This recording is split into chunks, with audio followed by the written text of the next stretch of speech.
to Rainy and Cake. My name is Julie, and if you're new here, welcome. I do videos weekly on fashion, beauty, lifestyle and travel. If you're already subscribed, then thank you so much for coming back. Lovely to have you here. So today's video is a bit of a just sit down, talky, chatty video, one of those easy ones, and I'm going to be talking about like tips on how to sell on eBay, because I do a lot of selling. I also buy a lot from eBay. I thought it'd be cool to just do like a tips video, because I often get asked how to sell on eBay, what's the best way, what's the best type of like tips, and how to take your pictures and whatnot. So I thought that would be quite a good video to film, especially for those who are now obviously still at home and wanting to clear out, wanting to sell stuff, get rid of things and making some money. Then yeah, I thought it would be a good idea to just film a video in case people want to know some tips on how to sell. So I mainly sell off eBay. I sometimes sell off Depop, but not that often, only because I think there's a lot of scams on there, and like people just like want something for nothing, which is not my vibe.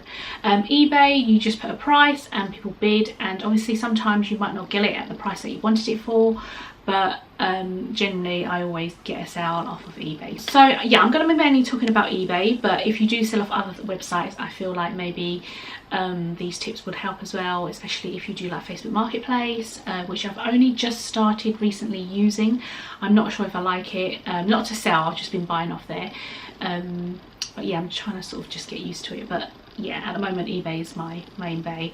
So enough of the rambling, which I always tend to do. So the first tip of selling on eBay is okay, this is like my own thing. I tend to only just upload 10 things a week. I think that having a set amount of items that you upload every week gives you that kind of pattern, and gives your buyers, if you have any buyers that follow you, like a kind of amount that they know how much you're going to be uploading in a week. So I always just do 10 items because I have a lot of items, and also it just limits the amount of like items that I have to go to the post office with.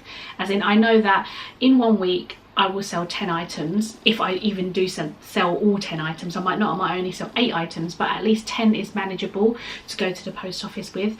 Obviously, if I didn't sell something 1 week, I will relist it for the next week, and it might sell the week after, whatever the case is. I think 10 items a week is a good enough amount to manage, especially when you're taking it to the post office. And also, depending on the items that you have, you might have shoes, you might have big coats or whatnot, then it takes up a lot of space when you're taking it to the post office. So yeah, I always have a set amount of items that I sell weekly, and that's good for me.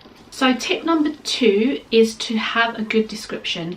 So you need to describe your item properly and correctly, because if your item sells and the buyer says that it's not described, then like there's a fault on it or whatnot, and they'll just open a case against you and say it's not described, then you will end up having to refund the buyer. So try to describe as much as you can the item that you're selling. So if it's a red top, for example, try to make the title a little bit longer, state the size, if there's anything like any marks, any loose thread, a zip on it, you know, whatever you can describe about the item, describe it as much as you can in the description.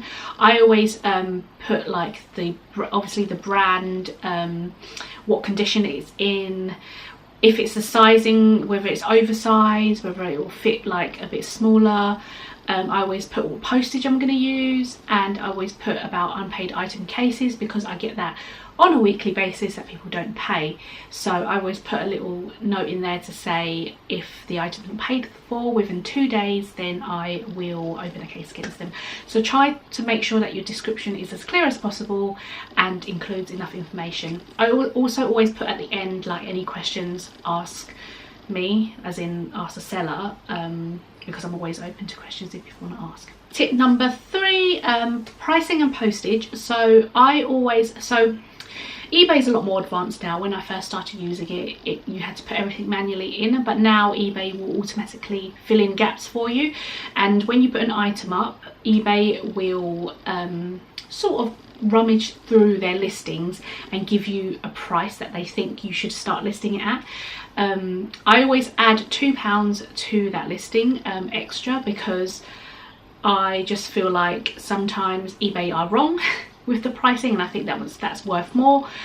Sometimes eBay might be correct. They might put a Primark top for like £1.90 for example, and always try and up it a little bit, just because I want a little bit more money for the item because it's worth more, or it's brand new and it should go for more.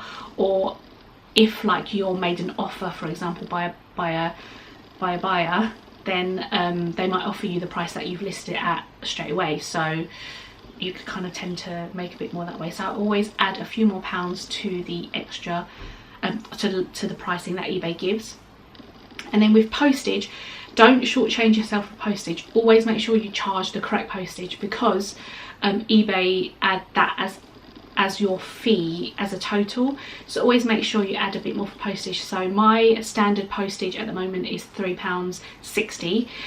It's £3.10 for a second class postage, but I add the extra 50p because of fees, and also because you have to include an envelope and packaging. That costs money. Like, the buyer shouldn't just be pricing, is postage and packaging. So the buyer will pay for £3.10 for the postage, but I have to pay for the packaging, so I always charge the extra for the packaging. So don't shortchange yourself in packaging and thinking that whatever eBay has given you, the exact amount should be what you charge. Always add a little bit more. Also, because you take your time packaging and you have to go to the post office, it's labour as well, so always make sure you charge that extra bit for yourself. Tip number 4, going back to answering questions. If a buyer asks you a question, make sure you answer them with as much detail as possible. If they're asking for stuff like measurements and stuff, then that's a little bit more tricky, because it's just like whatever you're measuring, whether you're measuring the item, so I sell mainly clothes, whether you're measuring the item hanging up or you're measuring it flat on the floor. So you always have to make sure that when you are answering those types of questions, that you tell them it's approximately 56 centimeters laying on the floor, like as in the item wasn't hanging up. Or I would say that it was from hanging up 56 centimeters long, hanging up, so the buyer can sort of gauge what that kind of dimensions, measurements are. If like sometimes I get a lot of, oh, do you have like a buy it now price or whatnot for your item? I always have a buy it now price in my mind, but if there's already a bid on the item and someone's asked me for a buy it now, then I always let the listing run until the end. I don't offer the buy it now. I only offer the buy it now if there is no bid on the item. So yeah, going back to answering questions promptly, always try to answer your buyer as quick as possible, as much as you can. Obviously, if you're out and you can't go home and measure the item, then you might want to say, I'm out at the moment, but I'll measure it as soon as I get home.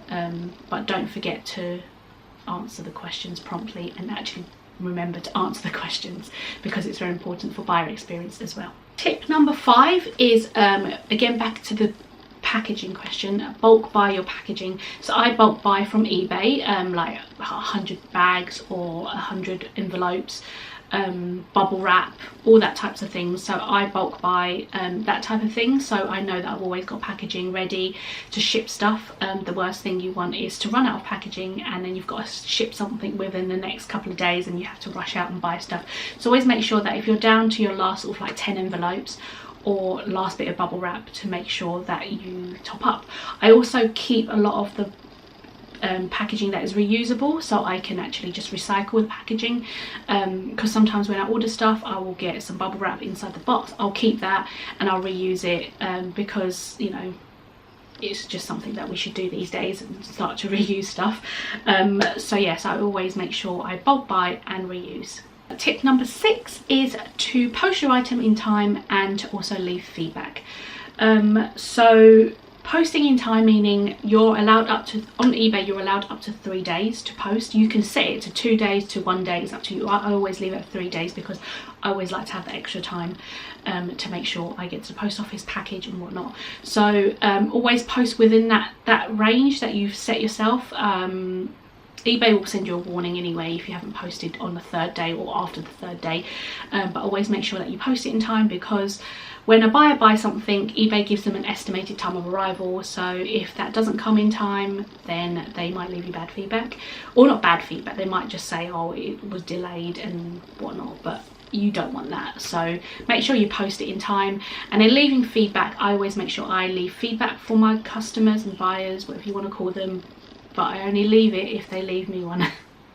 Because I think that's the best way to do it, because if they've received it and they open a case against you for anything and they don't like it and you've left them good feedback, then yeah, you might kind of like kick yourself. So I always make sure that they leave me feedback first, so I know that they're happy, then I will leave them feedback after. I never leave them feedback first.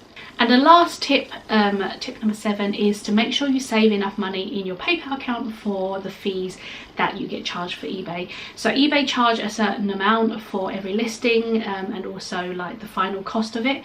So I always make sure I check that every week and make sure I put that amount aside to ensure that I can pay for my fees, because the last thing you want is to get stung withdrawing all your money out and not keeping that money to pay off your fees every month, because it sometimes can be, you know, it's different every month depending on what you sell and how much you sell it for. So always make sure you save enough money to have that amount to pay off your fees, because you don't want to be startled and surprised at the end in regards to how much you've got to pay eBay back to use their services and to use their website to sell your things. So always make sure you have enough fees. Like I said, I check every single week to make sure that I have enough to put in. So whatever I make on eBay at the end of the week, so I always end my listings on a Sunday, so I'll check at the end of the week, or even on a Monday before I withdraw, how much I owe, and then I'll make sure I keep that aside to pay for the fees. That is the end of the video. Those are my 7 tips for selling on eBay. I hope you found them useful, and if you are looking to sell anytime soon, then you make use of those tips. So thank you so much for watching. I really hope you enjoyed it, and please subscribe to my channel if you're new. If you're already subscribed, then thank you so much. Again, I'm pretty sure I said thank you like 3 times, but please give the video a thumbs up if you liked it, and I will see you again soon in my next video. Thanks everyone, and stay safe. You have to be your biggest fan. And when things are really tough and they're really rough and nothing's working, but there's something inside of you that says, I just have to follow that, because you don't know who you're going to